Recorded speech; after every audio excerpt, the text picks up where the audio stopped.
Hey, salut tout le monde, comment vous allez? Aujourd'hui, il y a plein de trucs à faire!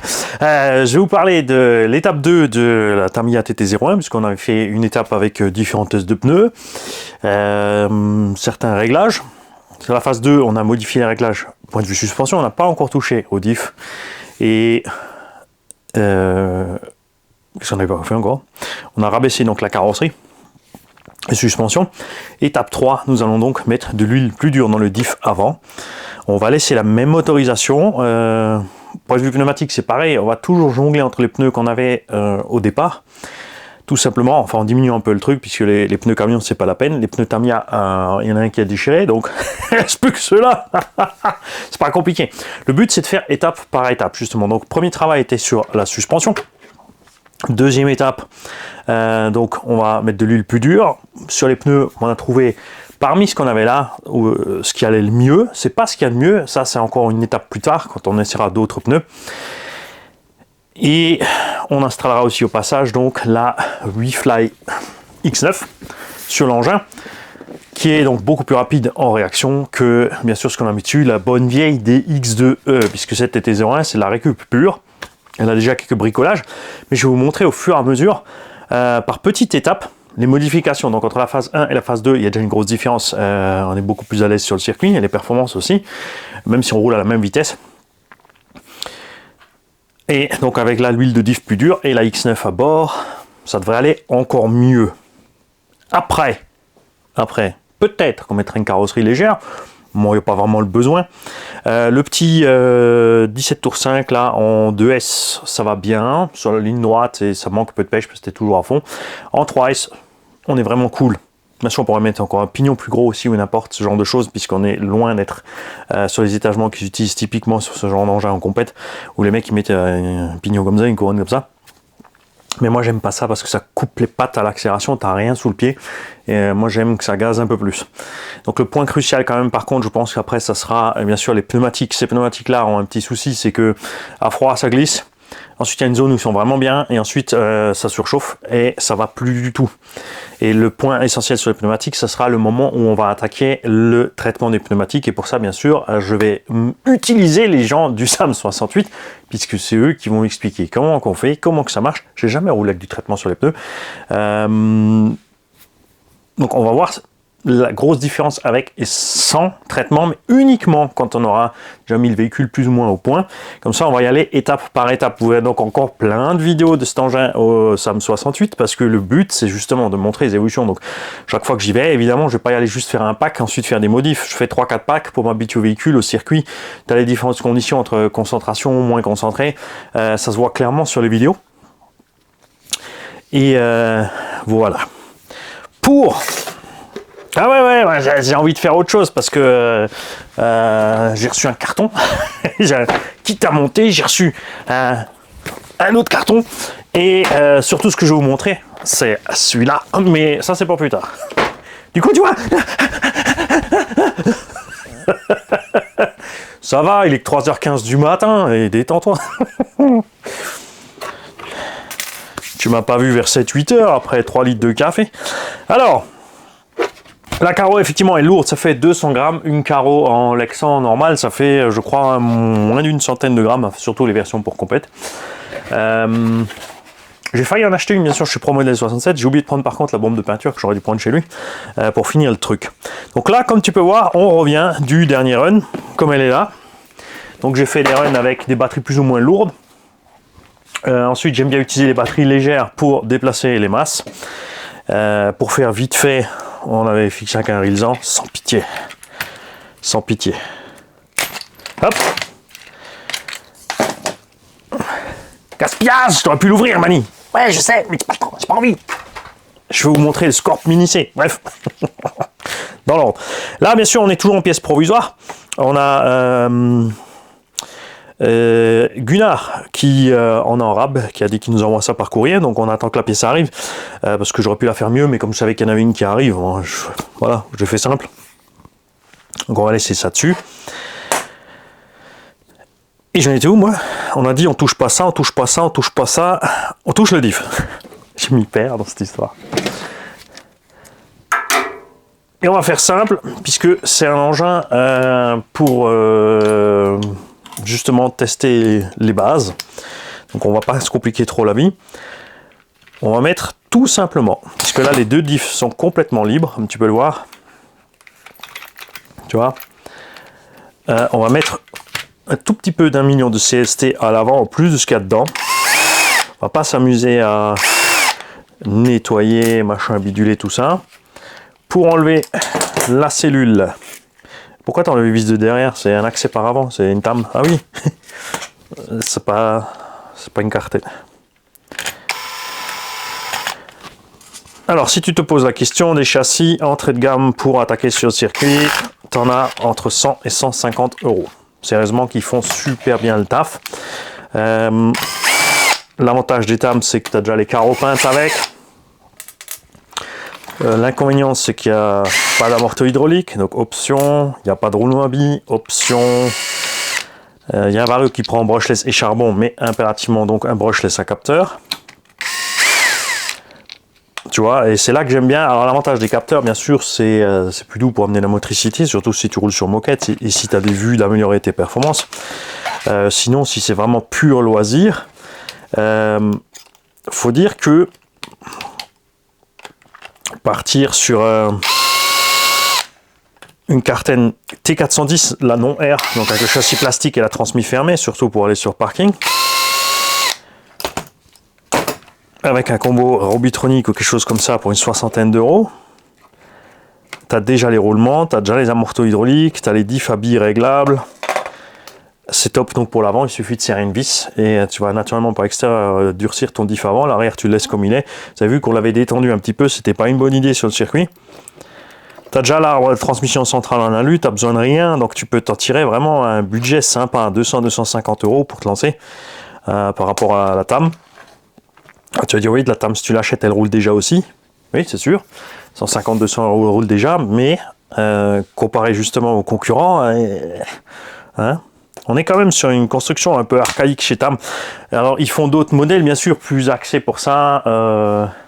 Mais tout de suite, les prix explosent. Hein. TR05, TR06, 7, etc. Les M châssis existent aussi à toutes les sauces avec une tonne d'options. Enfin bref, c'est vite. Ça grimpe vite. Si tu prends un T410R chez Carten, tu es à 150-160 €. Donc déjà le châssis carbone et tout. Alors moi maintenant je parle des engins, attention avec arbre de transmission. Je préfère les arbres de transmission par rapport aux courroies. Chacun ses choix. Évidemment en engin par courroie, tu as aussi des prix sympas. On a Sakura et d'autres qui font des engins d'entrée de gamme plutôt cool. On a plein d'engins qui sont rebadgés un peu partout. Il faut dire que Hobby King avait fait un moment un engin de rallye qui en fait est une ZD Racing tout simplement. Un 10e à courroie avec châssis carbone déjà avec tout ce qu'il faut et elle est déjà super efficace. Sakura aussi, on est dans les 100-150 €. Je suis en train de chercher mon mini tournevis pour des châssis d'entrée de gamme qui font du super taf déjà. Après, à toi de voir ce que tu aimes. C'est un 4x4 avec le moteur vers l'arrière, qui existe maintenant tout doucement de plus en plus de 4x4 avec le moteur au milieu ou en avant.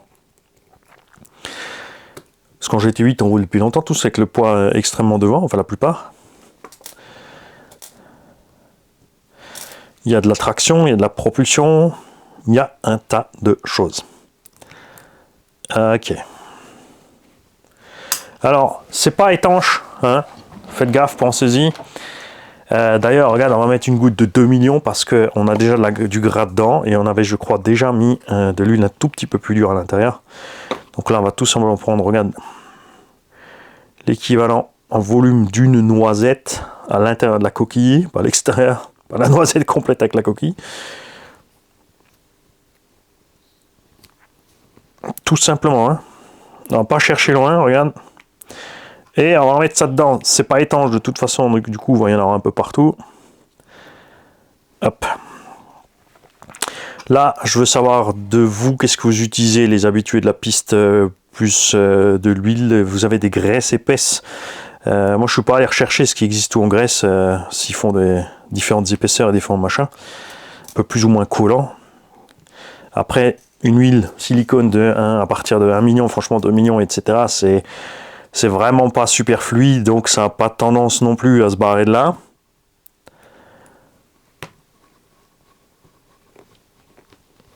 C'est juste, je tame avec les noix qui se mettent par l'extérieur. Ça peut ressortir par le puits de noix. Il y a comme toujours des avantages et des inconvénients. Comme ça ressort par le puits de noix, ben ça le graisse et l'huile aussi.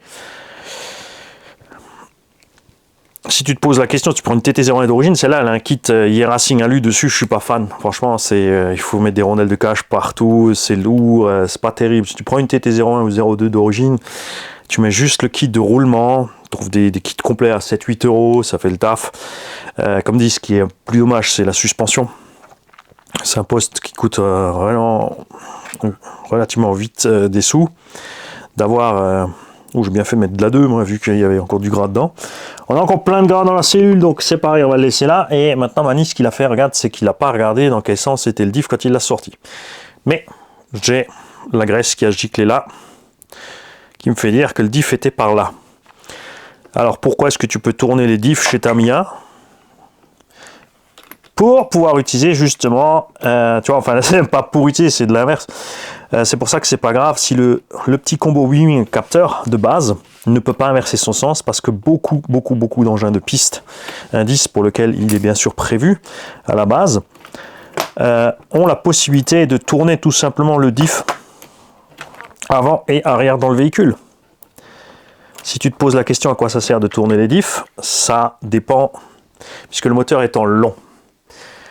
Donc selon tes circuits, donc en Europe on tourne souvent en sens trigonométrique, donc contre les sens aigus d'une montre. Ils vont avoir l'habitude d'avoir le moteur qui tourne donc aussi dans ce sens-là, parce qu'il y a généralement aussi plus de virages à gauche qu'à droite du coup. Il y a quand même des circuits où il y a plus de virages à droite qu'à gauche, même si on tourne de l'autre sens. Donc certains vont préférer tourner le sens de rotation moteur pour que le couple moteur. Parce que le coupe moteur, quand le moteur est long, va t'aider à tourner à gauche, si tu tournes vers la gauche, et par contre, il va te contrer quand tu vas à droite. Au niveau de la réaccélération, bien sûr, toujours. Hein, si tu rentres en roue libre ou en léger freinage dans le truc, ça va pas changer beaucoup. Même si ça change quand même déjà. Oh, si j'ai la patience après tout ça, bon, je pense qu'après la saison circuit indoor sera finie. En parlant de circuit indoor, il y a le MVHS aussi qui fait un truc indoor près de Strasbourg une fois par mois. On m'a dit, ou 2 fois par mois, il monte un circuit. Donc il le monte, il le démonte nouveau pour rouler indoor. Je ne sais pas si ça va me suffire pour passer les voir. Un grand bonjour bien sûr à Xavier du MVHS qui s'occupe de tout ça. Avec bien sûr tous les membres du club. On va y arriver. Tu vois, pour l'accès rapide, c'est un peu râpé. Hein. Voilà. Alors, tout est dedans, on est bon. Ok, maintenant, il ne faut pas inverser les vis. Mani, fais pas le couillon. Ça, c'est les vis du bas. Ça, c'est les vis du haut. Non, perdu. Essaie encore. C'est l'inverse, c'est ces deux-là pour la tourelle Mani. T'inquiète, hein, je vais arriver à t'expliquer les faits. Donc la saison sera finie. Ce qui fait qu'évidemment, il faudra attendre l'automne prochain pour reprendre ce genre de test. Alors bien sûr, oui, je peux quand même rouler dehors. Mais dehors, les indices, ouais. Je préfère vraiment les 1.8 si déjà je suis dehors. Mais d'un autre côté, si je les ai, c'est vrai qu'on pourra rentrer sortir. Après, ça sera une différence point de vue revêtement. Donc il faudra bien sûr prendre ça aussi en compte pour les tests. Et arrête de dire bien sûr, mon petit Mani. Ok, donc là maintenant, je vais te montrer la différence. On entraîne tout de suite le moteur, ce qui n'était pas possible avant, puisqu'on tournait, même si c'était un peu plus dur que ça, tu vois, là il ne se passe rien. Donc là, on va être plus raide en entrée de virage, hein, mais en sortie de virage, justement, l'avant va tracter plus. Donc on perd un peu en entrée, on gagne en sortie. À voir si c'est pas trop.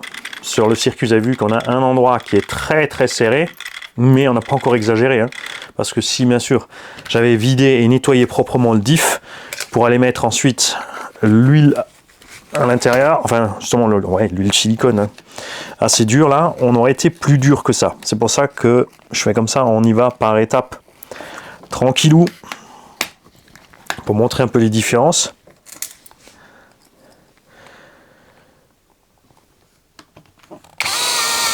Ce que j'aime bien aussi sur les Carten et engins équivalents, c'est bien sûr le poids ridicule. La tame est plus lourde. Elle a aussi ses avantages, hein, une transmission complètement fermée. Pour l'extérieur, tous sont des réglages comme tu veux, dessus-dessous. Il y a bien sûr la petite Kyosho Phaser MK2, préférée en kit, 150-170 € par là. Sur châssis plastique, hein, donc on n'aura bien sûr pas les performances avec une MK2, une HPI RS4, la Carten T410 de base, qu'avec des châssis plus rigides.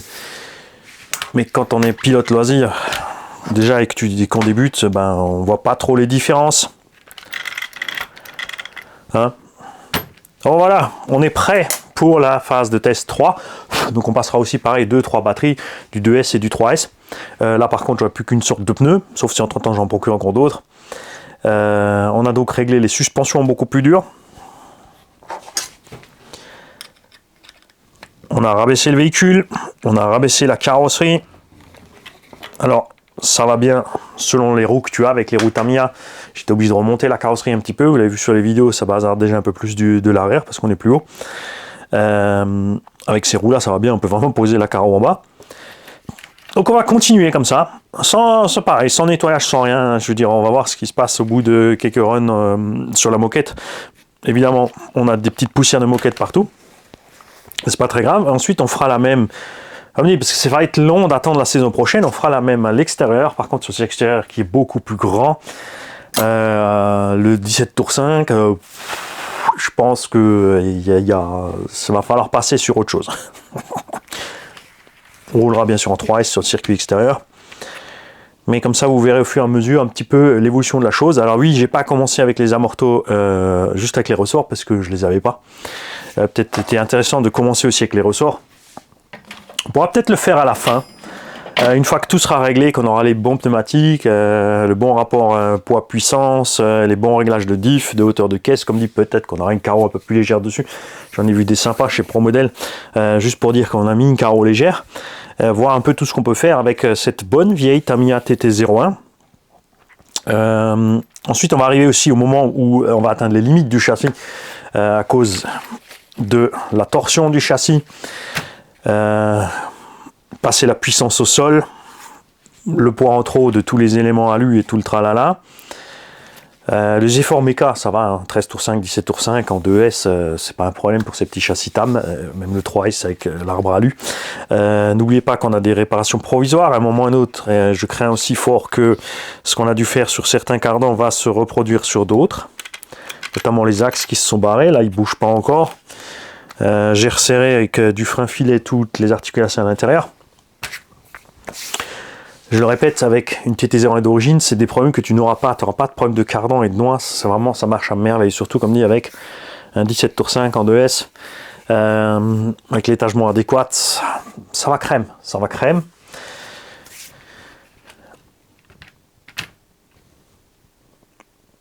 C'est vrai que maintenant, là, ça aurait été sympa d'avoir encore la Carten en main pour faire le petit comparo. Avec, au moment où on avait rentré la Carten, on n'était que sur le circuit extérieur. Et même si j'avais espoir, c'est vrai que de dire ouais, ça suffira le 1.10 dehors sur le circuit bitume, ça peut être rigolo aussi, entre les phases de 1.8 rouler en 1.10. Vous avez vu que, bon, ouais, ça m'amusait nettement moins déjà. Là aussi c'est sympa bien sûr, le circuit moquette à l'intérieur, surtout comme dit, on verra avec le traitement de pneus quand ça va commencer à accrocher, ça va être rigolo, on va s'approcher un peu du comportement des mini Z. Ça c'est des velcro sur la moquette, même en 2 roues motrices, hein. C'est un autre monde, mais quand comme moi tu as goûté et que tu apprécies la masse en mouvement en fait des véhicules plus gros justement, il te manque ça. Tu te manques de sensations en fait avec des engins légers comme ça. Tu te retrouves, pour moi, c'est la différence entre rouler à l'extérieur et être sur un simulateur. En fait, j'ai l'impression avec une petite caisse comme ça que je suis sur simulateur. C'est manque quelque chose, tu vois. Alors évidemment, quand on va attaquer dans les phases où ça va commencer à bombarder avec un châssis correct, avec un 17 tours 5, ou me connaissant, je vais peut-être, comme d'hab, prendre ce qui traîne là, 6, 7, 8, 9 000 kV. Je gère absolument bien sûr pas du tout ça, mais ça sera rigolo pour bombarder sur la ligne droite. Et attention le freinage. Ça va finir avec des pneus à crampons pour réussir à freiner. Attends. Ça va bien se passer, Mani. Ça va bien se passer. Détends-toi. Non, et la radio. La radio. Nous allons changer la radio, Mani. Alors, l'autre chose aussi, dont je ne suis pas super fan sur beaucoup de ces petits engins, c'est précisément le fait que tout ce qui est câblage, tu vois, traîne dehors. Ça, c'est dommage. Moi, j'aime bien les câblages rangés, propres. Tu vois, quand tu as le vario et le servo ensemble avec la boîte radio, que tous les câbles sont directement dedans, c'est propre, c'est rangé, c'est super bien fait. Ça, j'aime beaucoup. Ce serait peut-être intéressant aussi de se reprocurer une Traxxas Fortec 2.0, puisqu'on sera dans cette taille-là, la 3.0. Je crois que la 3.0 sur le circuit, ça devrait passer bien aussi. En fait, j'attends impatiemment que Traxxas se décide. On ne sait pas si ça coince au niveau des droits ou quoi que ce soit, on ne sait pas.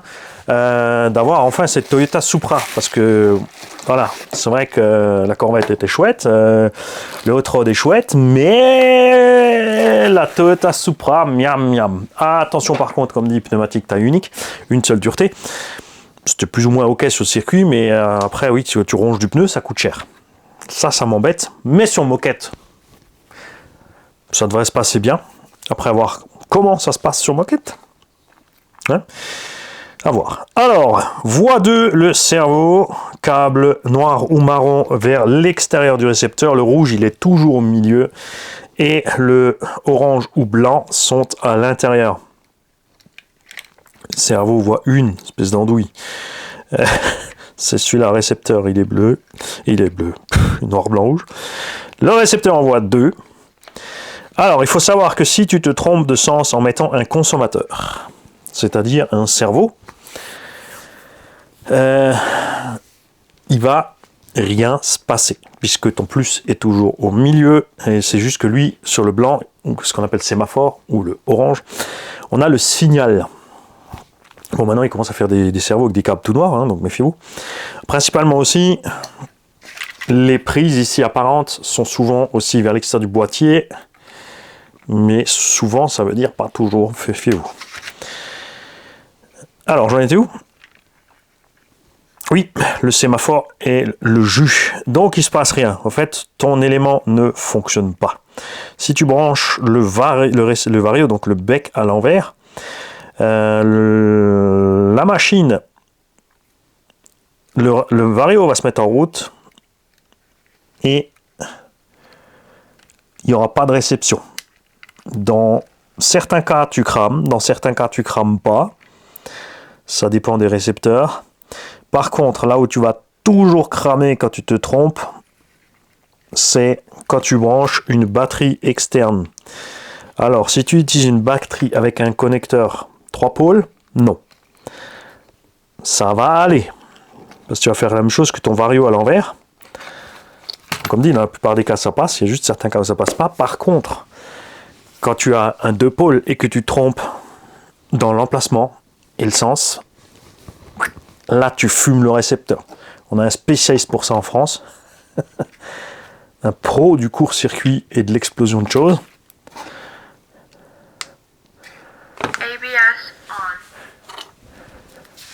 Je peux pas te l'expliquer parce qu'il a toujours pas compris pourquoi.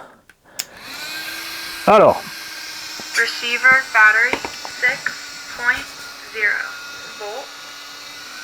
La radio VFly Pro me parle et elle me dit que le récepteur est à 6,6 volts, c'est-à-dire que le bec ici sort 6,6 volts. Ça, c'est sympa, ça. La radio, elle est à 6.3, on a un petit affichage au-dessus. On a la jonction de tout. Comme tu as pu le voir entre la Spectrum et celle-là, le point neutre de la direction n'est pas au même endroit. On va couper le ventilo pour que tu m'entendes.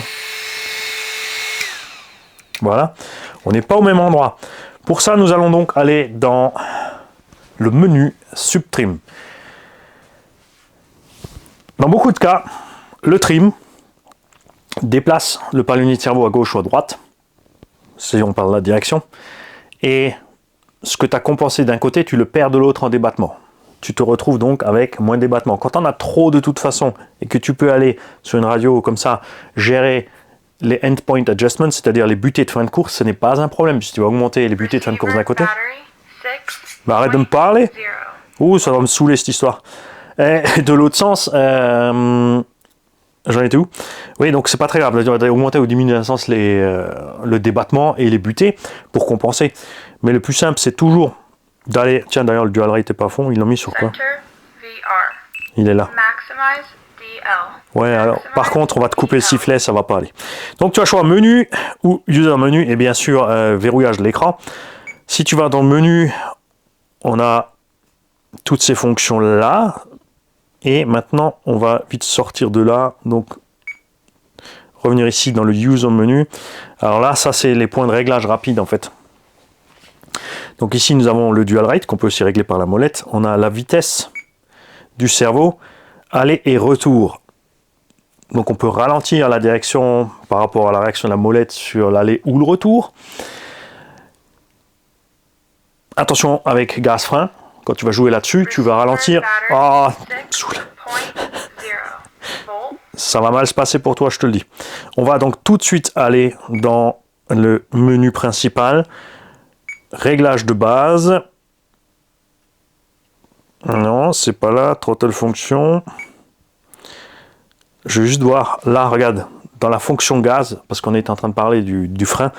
Si tu vas donc ralentir la voie 2, tu vas ralentir la réaction des gaz et du frein en même temps. Tu dois aller ici où tu peux régler séparément le retour du frein, le délai, etc. Parce que tu peux faire un tas de choses. Ici, tu as même l'ABS.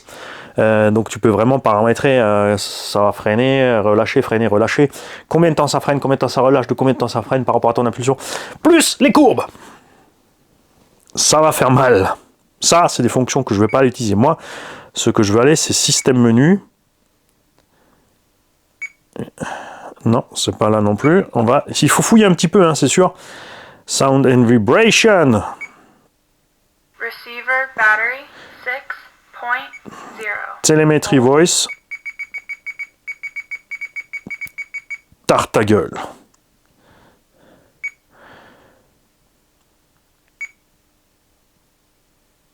Ah, on peut mettre off ici directement. Allez hop. Voilà, c'est fait. On a la paix. Le display ici, tu peux changer certaines choses. Alors celle-là maintenant, pour l'instant, elle est que en anglais, c'est pas très grave. Enfin pour moi, c'est pas un problème. Quoique, si. Pour l'instant, elle est en cantonais ou en anglais. Mon autre, ça devrait arriver en français aussi. Je t'invite vraiment à te mettre à l'anglais. Prends l'habitude. Surtout avec Google, c'est facile. Hein. Tu lui parles, tu lui demandes ce que c'est en français. Même si ça fait des fois je veux faire ça, c'est pas grave.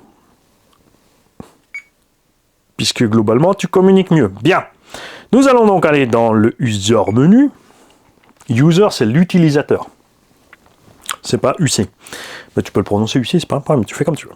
Et nous allons aller dans Subtrim. Subtrim de la voie 2, donc Steering. Hop. Et on va aller... C'est le mauvais sens. Bon là, une petite molette, honnêtement, ce serait plus sympa. Ou rester dessus. Si, ça vient. Change pas de main, Mani. Alors, dans certains cas extrêmes, hein, c'est plus simple, évidemment, de sortir le cerveau et le palonnier et de tout mettre en face. Et là, c'est impressionnant parce que, regarde, je suis allé à fond, on peut aller à 150 pas de Subtrim. D'accord? Maintenant, on va vérifier autre chose. Tiens, tu sais quoi, je vais... Voilà, sois malin, Mani. Voilà, batterie dehors, c'est mieux, de toute façon. Hop, regarde, attends. Parce que ce qu'il y a dans ce carton-là, je vais te le montrer aussi, parce que je crois que c'est mon nouvel engin piste.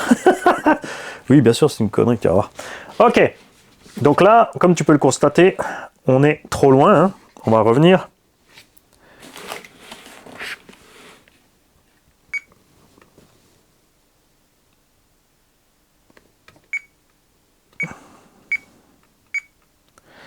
Bouge pas.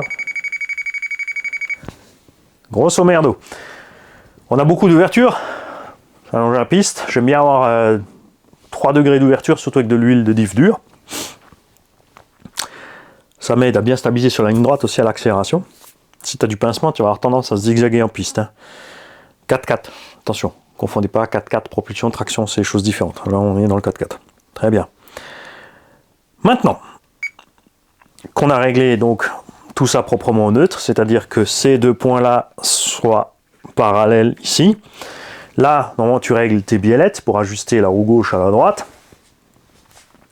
Maintenant, on a donc la direction à fond à 100% gauche-droite. On va aller doucement à fond d'un côté. Tu vois, regarde, on force sur tout le châssis. Donc on a trop de débattement là. Là, c'est encore pire, regarde. Ah, on est kiff-kiff, hein. Ok. Donc maintenant, on peut diminuer soit ici le dual rate. Le truc, c'est que si tu vas toucher ta molette ou pas, rapidement, ça va se dérégler. Et tu peux tout simplement aller dans Endpoint. Gauche et droite. Tu vois. Le décalage que tu as ici, c'est parce qu'on a mis du subtrim. C'est pour ça que tu as déjà un décalage et que tu n'es pas à 0. Parce que certains m'ont demandé et dit ouais, même si j'ai tout à 0, je n'arrive pas à enlever la barrette. Pas seulement sur cette radio, justement. Et en fait, ça vient du subtrim. Puisque, souvenez-vous, ça, c'est la position normale. Donc, tu vois, la position par défaut, elle s'est décalée. Mais comme tu peux constater, comme je te l'ai dit, le subtrim n'influe pas. Regarde, on a la même chose à gauche qu'à droite. Si on avait réglé ça avec le trim, sur la plupart des radios, on aurait un problème puisqu'il nous manquerait, si on est allé de 25% à gauche, il nous manquerait 25% pour braquer à fond à droite. Il y a des radios qui règlent le trim de la même façon que le subtrim. Alors ça fait bizarre parce que tu te retrouves avec, tu vois, tu peux régler 150 pas sur le subtrim. Sur le trim, tu peux peut-être encore régler 100 pas ou je ne sais pas combien, donc ça fait beaucoup. Donc maintenant, on va aller à fond. Donc à droite. Et on va diminuer ici. Donc le réglage principal, et ici te donne ce qui sort.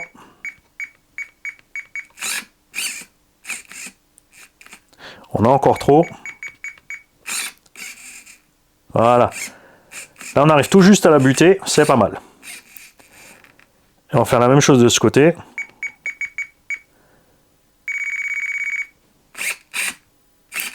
Voilà, juste à ras. Si tu diminues trop, dans certains cas, en roulant, ça tournera plus assez, même si tu es limite buté. C'est la différence quand le cerveau va aller à fond.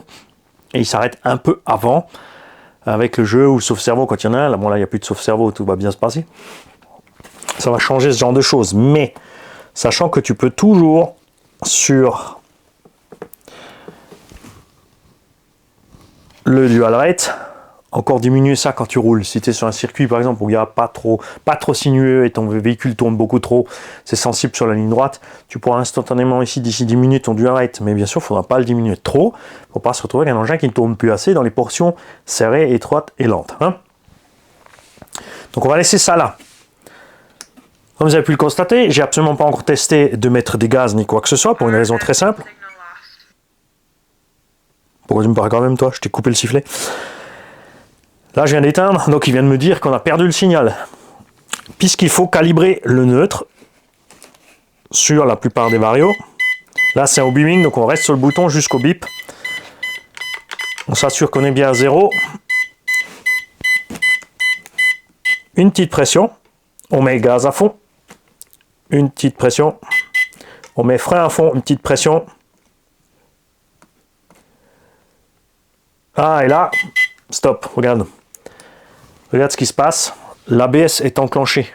Quand l'ABS est enclenché, tu ne peux pas faire ceci. Donc nous allons dans... c'était le menu. Alors c'est comme tout, c'est comme ton téléphone quand tu viens de l'avoir au début, hein, tu joues sur tout. Hein. Et... on était dans quoi? Non, c'était pas speed,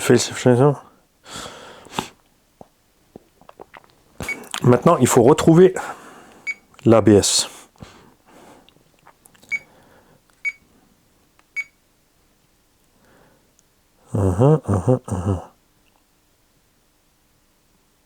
Tiens, tiens.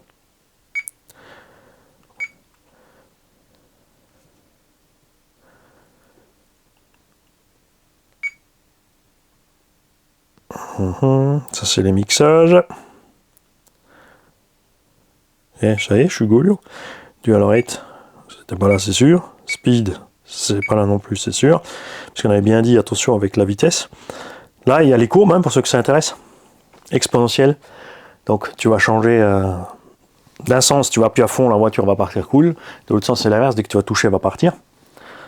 Généralement sur les freins, tu mets de l'expo. Alors c'est toujours le truc, c'est d'un sens en négatif, ça va augmenter, de l'autre sens en positif, ça augmente. Donc soit négatif, soit positif pour avoir une réaction plus rapide.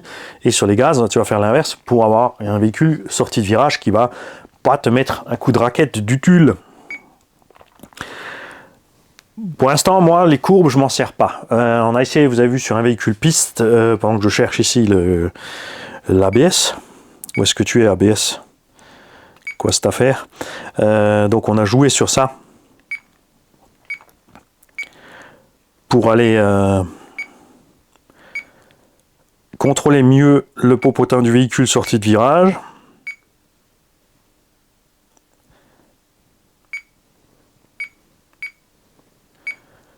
C'était définitivement pas là. Menu.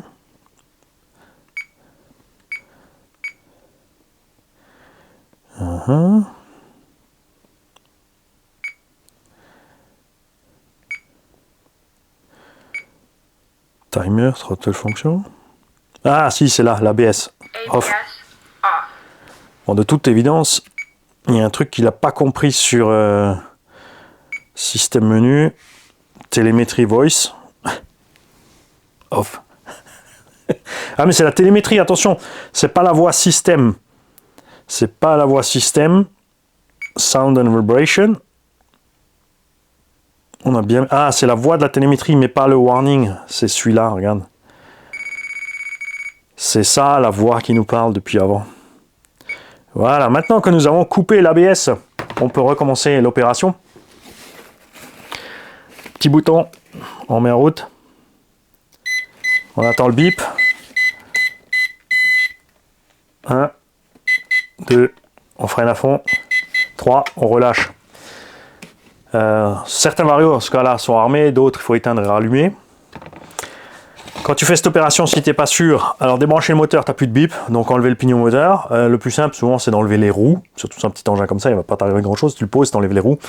Et comme ça, s'il y a quoi que ce soit, si tu n'es pas dans le mode de programmation, si tu mets gaz, le véhicule met gaz, il ne va rien se passer, il va aller nulle part. Hein. Donc on a la direction. Et maintenant, on va mettre un petit peu de gaz. Ce que j'ai réglé d'avance, c'est un petit timer à 6 minutes. C'est la longueur d'une manche. Et normalement, quand je vais toucher mes gaz, sauf si j'ai programmé ça sur un bouton, ce que je ne sais pas encore maintenant, ça va se mettre en route automatiquement. Tout ça, c'est de choses que tu peux régler dans cette radio. Tu peux aller vraiment dans tous les paramètres, la personnaliser pour toi. Non, c'est pas automatique, tu vois.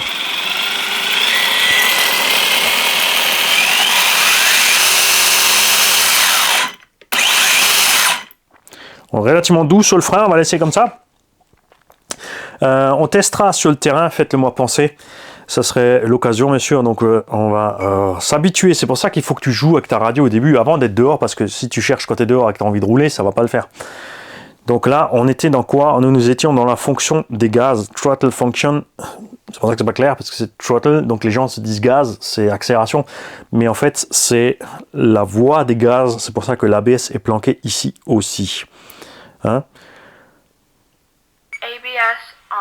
Et pourquoi tu me parles encore? On t'a coupé le sifflet. Donc de toute évidence, quelque part, il y a encore un truc à... Minimum VR. Center VR. Maximize VR. C'est pas ça. Center VR. C'est pas elle le volume. Maintenant, on a envie de voir si l'ABS réagit déjà. Bon, alors en l'air, c'est pas souvent évident. Il faudra tester. Je vais me mettre de l'autre côté. Ah, on l'entend, écoute. Tu vois? Par contre, attention quand l'ABS est enclenché, comme tu peux voir, le freinage est beaucoup moins balèze. ABS off. Quoique j'ai que 25% de frein là. Ouais, c'est kiff-kiff. Mais des choses à tester. Ensuite, je veux savoir bien sûr, niveau réglementation, ce que vous avez le droit, dans quelle catégorie. Bon, la marche arrière sur circuit, c'est toujours interdit. Tout simplement pour éviter qu'il y en ait un qui recule quand l'autre arrive de face. Mais quand quelqu'un fait demi-tour, il est aussi face à face, il peut bien repartir en marche avant pour reprendre son sens de fonctionnement. Je pense que si tout le monde s'était habitué à avoir la marche arrière et à ne pas l'utiliser bêtement, ça reviendrait au même. Par contre, le gars, il pourrait se dégager de là où il est coincé. Quand même, un minima. On a un frein automatique à 10% aussi qu'on a ici sur le circuit. On va ramener une carte de prog. Pourquoi sur la phase 2 je l'avais pas avec? Parce que j'en ai donné une à un petit jeune qui était là pour passage, parce qu'il avait deux Tamiya 0 avec des combos connect à bord, donc il n'y avait pas de carte de prog. Je lui ai dit, tu sais quoi, prends la carte. Moi j'en ai encore 10 à la maison, c'est pas grave. Lui il était en train de partir, moi je venais d'arriver, mais c'était pas important. Donc on emmènera la carte, faut que j'y pense, pour augmenter donc le freinage automatique. Pour l'instant on est à 10, on passera à 20.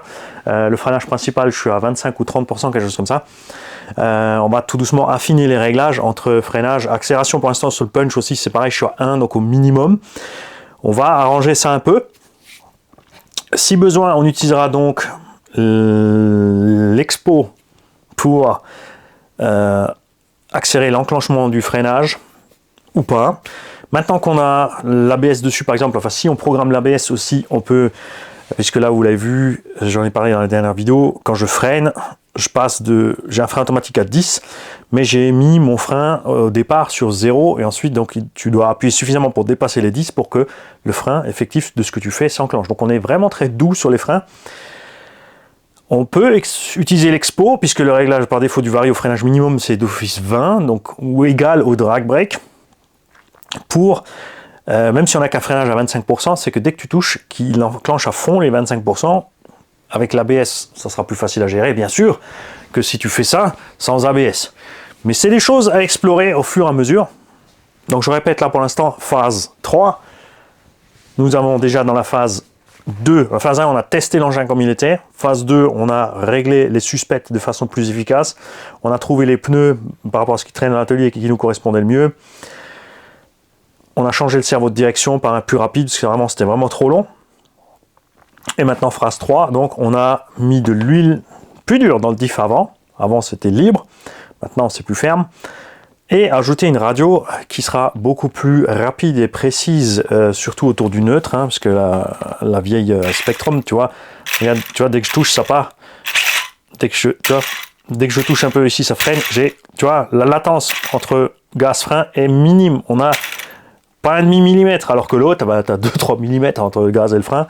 Ça joue énormément, bien sûr, quand tu commences à augmenter la cadence pour arriver entre gaz-frein sur différents morceaux du circuit. Hein? Et donc, on va partir avec des réglages de base de la radio, on va rien toucher. On verra plus tard le reste des choses. Si tu te demandes pourquoi j'ai une X9, c'est-à-dire qu'il y a 9 voies, c'est parce que bien sûr, tu peux aussi l'utiliser pour tout ce qui est crawler, tank et compagnie. Hein. Pour ça, je t'invite à voir bien sûr l'unbox de la X9 dans la playlist radio, si tu veux en savoir plus sur cette radio. Et on a aussi rentré, comme dit, la Radiolink X8. Là aussi, il y a de plus en plus de choses sympas, il y a une grosse évolution sur les radios.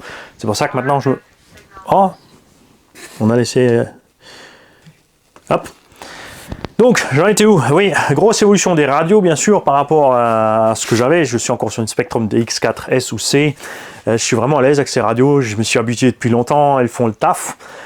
Mais elles ont tout doucement un peu plus qu'une dizaine d'années. Et c'est vrai que quand tu as goûté aux radios un peu plus performantes, on a déjà essayé 2-3, sur la réaction gaz-frein, les cerveaux, tout ça, et tout ce qu'on peut régler. Maintenant que je fais un peu plus de circuit pour changer un petit peu, on a aussi peut-être quelque chose caché dans le buisson avec Pro Model 67. Mais on verra encore si c'est possible de le faire ou pas. Voilà, c'est pour ça que je passe sur d'autres radios. Donc bien sûr, il y en a plein qui savent faire plaisir parce que Mani, jusque-là, il ne testait pas les radios, il s'en foutait. Il fallait juste... c'est vrai que je suis toujours aussi à l'aise avec une simple radio TQI Traxxas. Ou autre, hein, je veux dire, une radio RTR, moi ça me va, une Dumbo RC, n'importe quoi, je suis content. Mais là, sur le cas du circuit, on va voir si... alors moi déjà, je vais sentir une réelle différence. Ce qu'on va voir, c'est si vous allez voir aussi les différences. Donc vous regardez les premières vidéos avec cette machine phase 1 sur le circuit à l'arrache. Donc il y a 4-5 vidéos avec différents tests de pneus. On a fait la phase 2 identique, juste avec une sorte de pneu en moins. La phase 3... C'est parce que là, il n'y a plus de son, il n'y a plus d'image. C'est l'ordi, tu regardes.